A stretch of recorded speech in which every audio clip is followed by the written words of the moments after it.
Assalamualaikum warahmatullahi wabarakatuh. Perkenalkan, saya Rahma Kusumandari, dosen dari Fakultas Psikologi Universitas 17 Agustus 1945 Surabaya.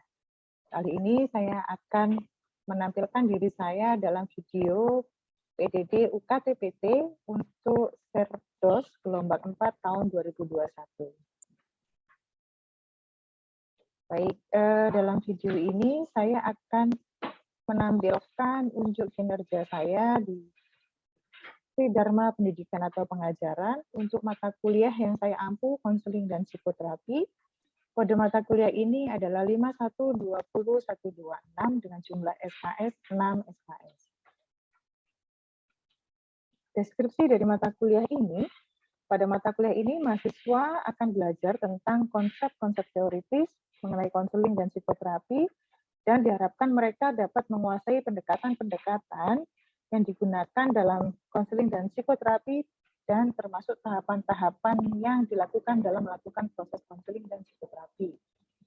Capaian pembelajaran dari mata kuliah ini, yang pertama, mahasiswa diharapkan menguasai dasar konseling dan psikoterapi, menguasai permasalahan dasar dalam konseling dan psikoterapi, menguasai pendekatan-pendekatan dalam konseling dan psikoterapi, menguasai tipe-tipe konseling dan psikoterapi, juga menguasai tahapan dan mikro skill yang diperlukan dalam proses konseling dan psikoterapi. Selain capaian pembelajaran mata kuliah itu sendiri, pada perkuliahan ini juga mengusung misi untuk mencapai pembelajaran dari prodi, yaitu bagaimana agar mahasiswa memiliki soft skill, dapat bekerja sama, memiliki kepekaan sosial, serta kepedulian terhadap masyarakat dan lingkungan, bertanggung jawab atas pekerjaan di bidang keahliannya, menampilkan pikiran logis, kritis, sistematis, dan inovatif, menunjukkan kinerja mandiri yang bermutu dan terukur, dan mampu mengambil keputusan, mampu menganalisis persoalan psikologis dan klinis.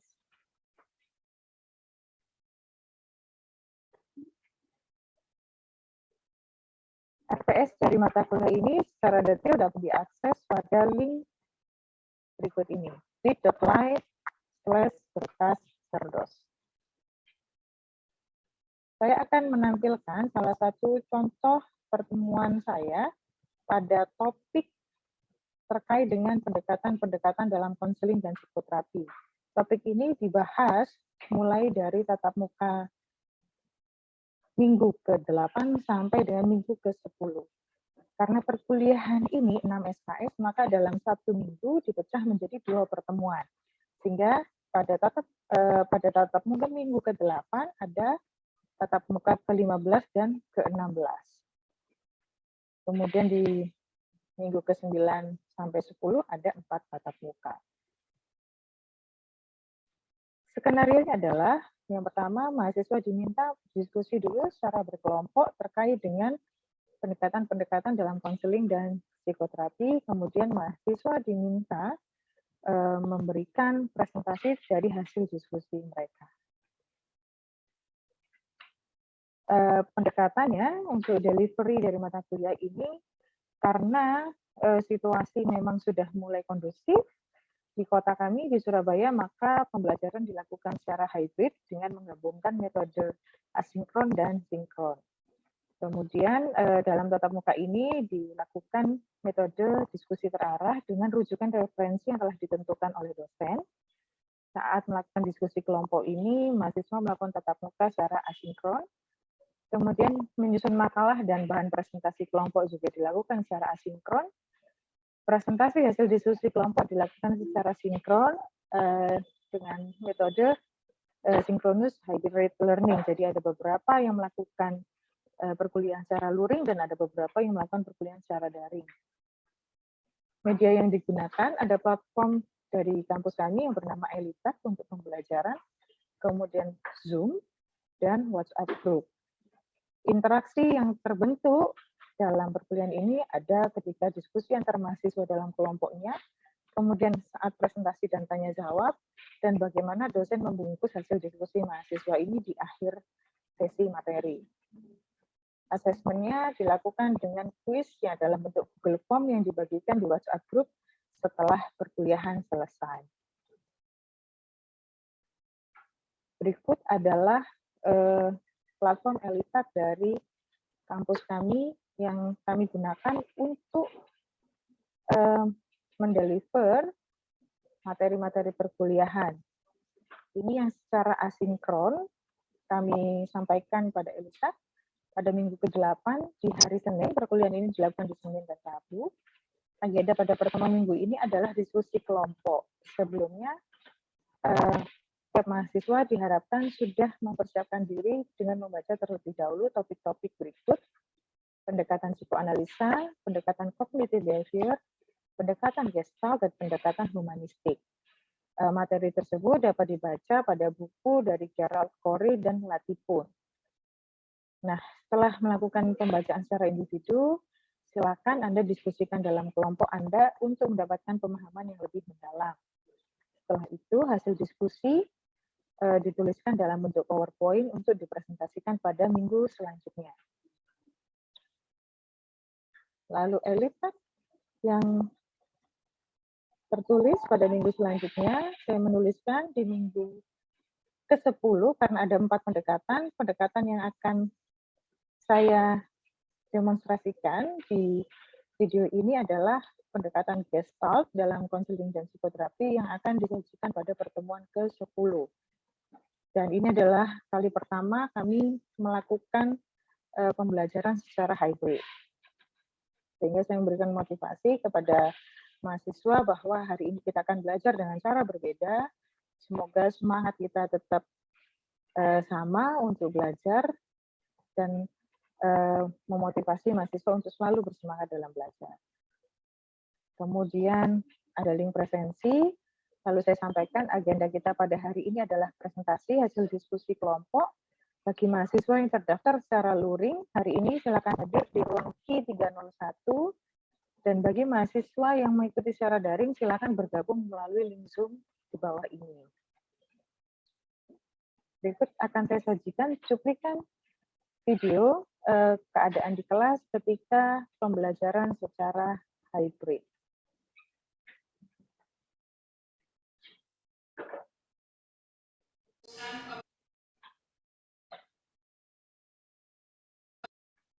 Pembahasan pada keadaan sekarang. Ini bukan berarti bahwa masa lalu itu tidak penting, tetapi pentingnya masa lalu itu hanya dalam kaitannya dengan masa sekarang. Kemudian memfrustrasikan klien itu maksudnya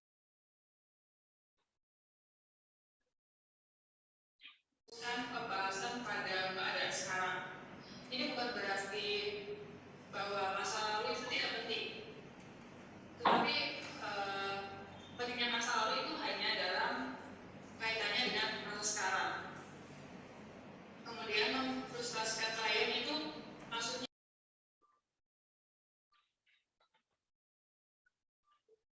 Baik, dalam video tersebut ada beberapa mahasiswa yang belajar di kelas. Satu kelompok ternyata ada yang kebagian belajar luring dan ada yang belajar melalui daring. Sehingga kelompok yang melakukan presentasi sebagian ada di kelas dan sebagian ada yang melalui Zoom. Sehingga mahasiswa mendengarkan presentasi dari teman-temannya, baik dari kelas maupun ada yang secara daring melalui Zoom. Kemudian ini adalah proses presentasi dan tanya jawab yang dilakukan saat pertemuan tersebut. Oke, silakan kelompok 6.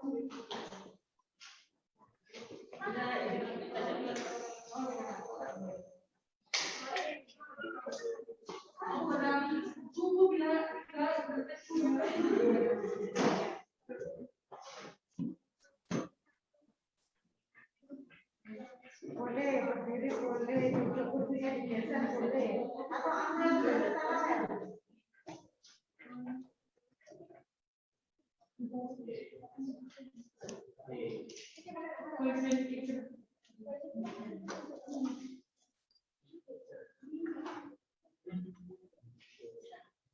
Assalamualaikum warahmatullahi wabarakatuh.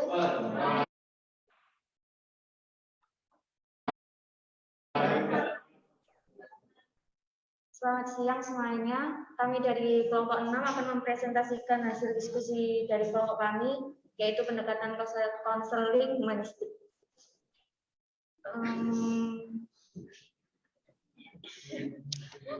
Kelompok kami ada Caurilia Devi Afifa, terus Wijayanti Putri, Salsabila Amalia, Nabila Dia, dan saya sendiri Irina. Baik, pendekatan humanistik. Pada tahun 1930 muncul sebuah aliran humanistik, merupakan salah satu aliran dalam psikologi dengan akar pemikiran dari kalangan eksistensialisme yang berkembang pada abad pertengahan. Terdapat beberapa ahli psikologi, salah satunya seperti Abraham Maslow, Carl Rogers, dan Clark Moustakas yang mendirikan sebuah asosiasi profesional berupaya untuk mengkaji secara khusus tentang berbagai keunikan manusia, contohnya seperti self, diri, kesehatan, harapan, cinta, aktualisasi diri, kreativitas, hakikat,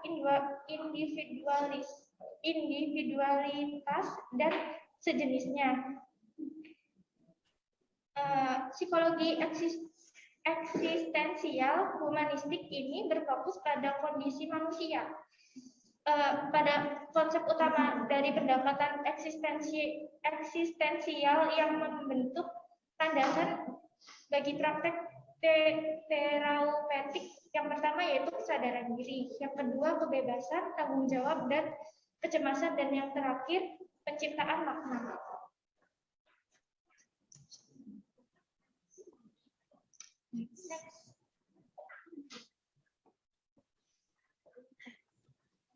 Terdapat 3 langkah yang dilakukan dalam konseling eksistensial korek, yaitu ada yang pertama tahap pendahuluan, yang kedua tahap pertengahan, dan yang ketiga tahap pengakhiran. Yang selanjutnya tujuan terapeutik. Terdapat 3 karakteristik dari keberadaan otentik. Yang pertama, menyadari sepenuhnya keadaan sekarang. Yang kedua, memilih bagaimana hidup pada saat sekarang. Yang ketiga, memikul tanggung jawab untuk memilih.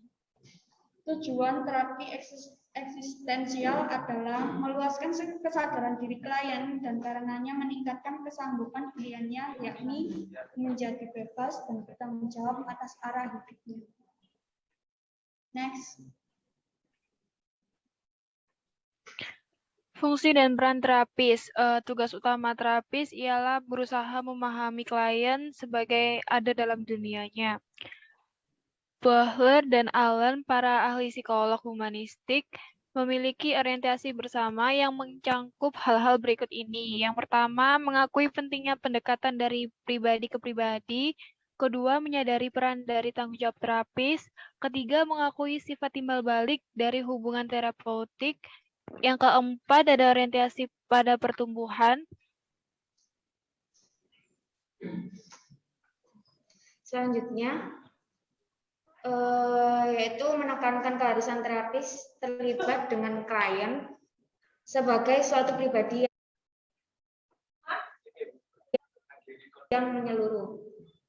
Lalu yang keenam, mengakui bahwa putusan-putusan dan pilihan-pilihan akhir terletak di tangan klien. Ketujuh, memandang terapi sebagai model, dalam artian bahwa terapis ini dengan gaya hidup dan pandangan humanistiknya tentang manusia biasa secara implisit menunjukkan kepada klien potensi bagi tindakan kreatif dan positif. Lalu yang kedelapan, mengakui kebebasan klien untuk mengungkapkan pandangan dan untuk mengembangkan tujuan-tujuan dan nilainya sendiri. Lalu yang kesembilan, bekerja ke arah mengurangi kata kebergantungan klien serta meningkatkan kebebasan klien. Next.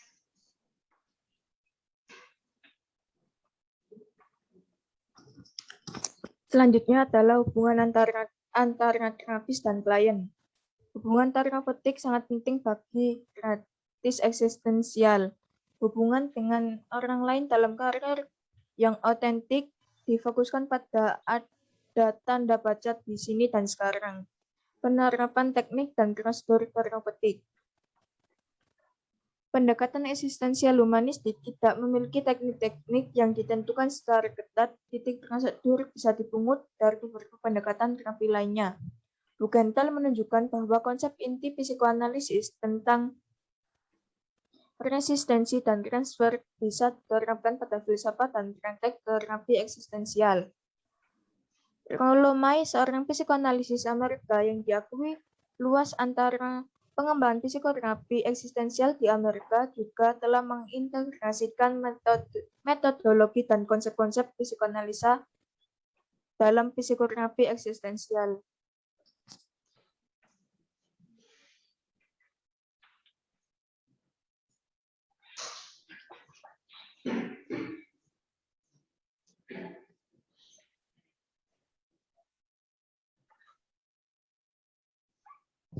Sekian dari kelompok kami. Bila ada pertanyaan, dipersilakan. Silakan kalau ada pertanyaan. Boleh, cewek yang bertanya namanya siapa, Mbak? Oh, di luar. Oke. Izin bertanya kan tadi di PPT humanistik kan ada tertera intinya tuh humanistik itu berakar dari eksistensialisme ya. Berarti itu kan sama kayak pendekatan Gestalt. Jadi yang menjadi pembeda itu apanya? Terima kasih. Depannya dulu siapa? Cara ya, cara. Ketua kelas tuh ya. Tadi kan itu dijelaskan tentang beberapa konsep utama dari pendekatan eksistensialnya. Boleh dijabari enggak?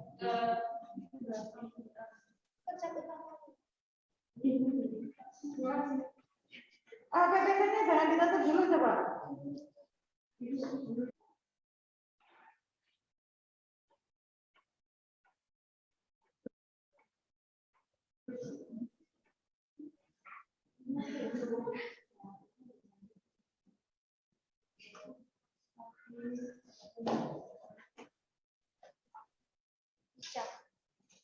yang mana? Itu slide yang Sebelumnya.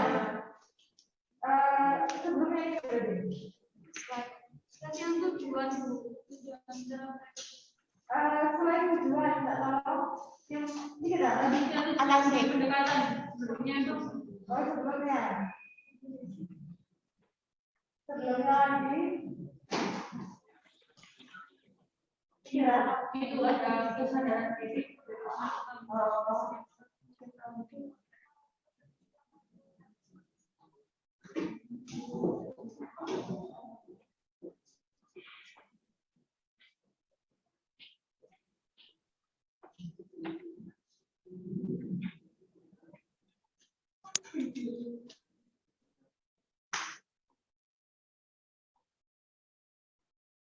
Baik, video sebelumnya adalah ketika mahasiswa melakukan presentasi.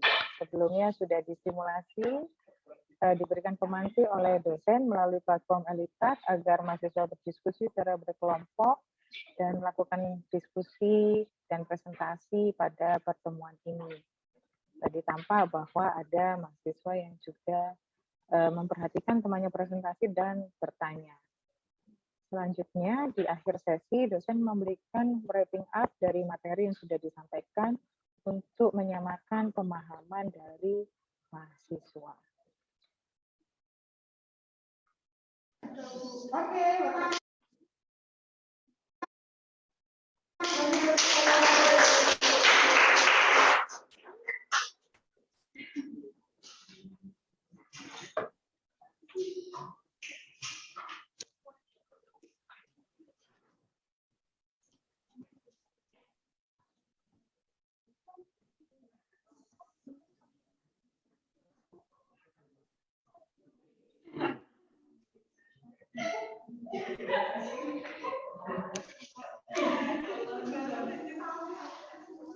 misalnya di kelas ini yang di Zoom kedengeran nggak?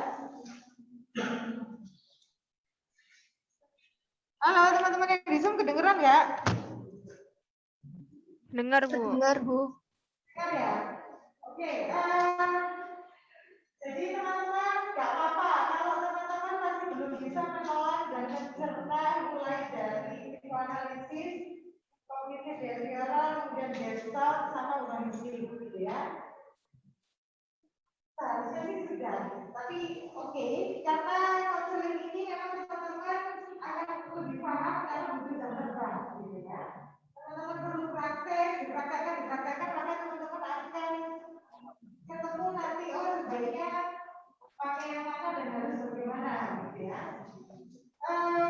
Ada satu pendekatan lagi sebetulnya yang memang sudah didiskusikan. Namanya adalah pendekatan eklektik. Ada yang sudah pernah dengar eklektik? Baik, teman-teman, nanti yang lebih tertarik membaca ini nanti bisa membaca lebih lanjut gitu ya. Karena sebetulnya saya sudah menyarankan dari awal teman-teman sudah membaca itu sehingga akan dapat maknanya gitu ya. Nah, pendekatan eklektik itu yang tidak mengacu pada satu aliran tertentu, tapi dia menggabungkan semua pendekatan itu ke dalam gaya konseling dan psikoterapinya gitu ya. Jadi menggabungkan beberapa metode dari beberapa pendekatan. Jadi sebetulnya pada prakteknya nanti konselor, psikolog begitu ketika melakukan konseling atau psikoterapi, sebagian besar mereka menggunakan metode yang eklektik. Tidak mengacu pada satu pendekatan tertentu, tapi teman-teman waktu kuliah D1, kemudian nanti kuliah di bisa profesi gitu ya. Kalau teman-teman melanjutkan, maka laporan memang masih harus dilatih pada pendekatan tertentu, sehingga tahu bedanya. Tapi ketika praktek biasanya memang kita sudah menggabungkan. Nah, jadi kalau saya boleh mengulang ya teman-teman, yang psikoanalisa gitu ya. Psikoanalisa dengan yang di Zoom masih kedengaran suara saya ya? Halo? Masih terdengar Bu, tapi kecil Bu, mohon maaf suaranya. Gitu, Bu. Terdengar tapi kecil, berarti saya dulu. Sekarang sudah lebih keras. Enggak juga. Sekarang sudah lebih keras. Sudah Ibu. Sudah, Ibu. Sudah, Ibu. Oke. Jadi teman-teman yang di psikoanalisa dulu disebutkan manusia itu ada struktur kepribadiannya, ada id, ego dan superego, gitu ya. Kemudian ada alam sadar, conscious, ada bawah sadar, subconscious, gitu ya. Ada permasalahan dalam diri individu itu biasanya dipengaruhi oleh masa-masa awal kehidupannya. Sehingga ketika kita melakukan assessment dan intervensi melalui konseling dan psikoterapi pada individu yang bermasalah ini, yang dicari adalah akarnya di masa lalu, gitu ya. Nah, berbeda dengan pendekatan-pendekatan yang selanjutnya. Begitu, kognitif behavior, kemudian tadi gestalt disebutkan adalah masalahnya kekinian, gitu ya. Jadi dia fokusnya pada masa ini, masalahnya apa tanpa peduli masa lalunya seperti apa. Ya, itu tidak terlalu dipermasalahkan, tidak terlalu diobok-obok, gitu ya. Nah, pendekatan yang psikoanalisa